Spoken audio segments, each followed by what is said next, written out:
खबर शामिल करेंगे हनेवाल से, जहां पर महानी सियाल बाईपास के करीब एलपीजी से भरा हुआ टैंकर उलट गया। रेस्क्यू नौजवान बर वक्त मौका पर पहुंच के और इर्द गिर्द की ट्रैफिक को बंद कर दिया। 1122 की जानिब से लोगों को मुतलका जगह से दूर रहने की हिदायत। 1122 ने इमदादी कार्रवाई शुरू कर दी। रेस्क्यू जवानों के हमरा पुलिस जवान भी मौका पर पहुंच के कौमी शहरा पर अचानक रिक्शा सामने आ गया, जिसको बचाते हुए टैंकर को हादसा पेश आया। एक शख्स जाँ भाग जबकि दो शदीद जख्मी। एक अफसोसनाक खबर शामिल करेंगे वजीराबाद से। मंजूराबाद के करीब मोटरसाइकिल और ट्रैक्टर ट्रॉली के तसादम में मरीदके के रिहायशी 35 साल रफाकत अली वल्द मोहम्मद अब्दुल्ला, 7 साल बेटी ईमान फातिमा वल्द रफाकत अली मौका पर जाँ भाग। भाभी बुशरा बीबी जोजा लियाकत अली हालत नाजुक होने की वजह से टीएचक्यू हॉस्पिटल रेफर कर दिया गया। मजीद तफसीलात जानते हैं मोहम्मद सरवर चौहान से। जी सरवर बताइएगा। जी बिल्कुल, इस वक्त मैं टीएचक्यू हॉस्पिटल वज़ीराबाद में मौजूद हूँ।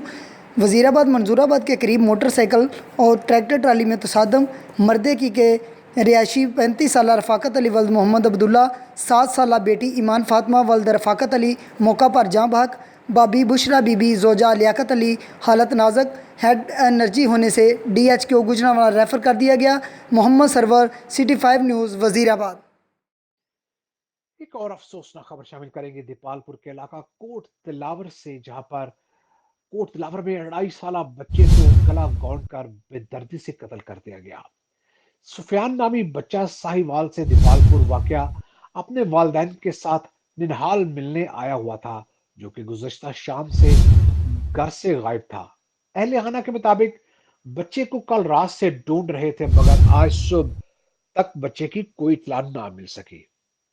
कुछ देर कबल बच्चे की नाश घर के करीबी एक प्लाट में पड़े होने की इतला पर बच्चे की शिनाख्त हुई। बच्चे की नाश के मिलते ही पूरे घर में कोहराम मच गया। पूरे इलाके में खौफ व हरास की फजा, जबकि पुलिस के मुताबिक बच्चे के गुम होने की इतला पर बच्चे के मामू आसफ की मदीयत में नामलो मुल्जमान के खिलाफ एफआईआर दर्ज रजिस्टर करके नामलो मुल्जमान को ट्रेस किया जा रहा है।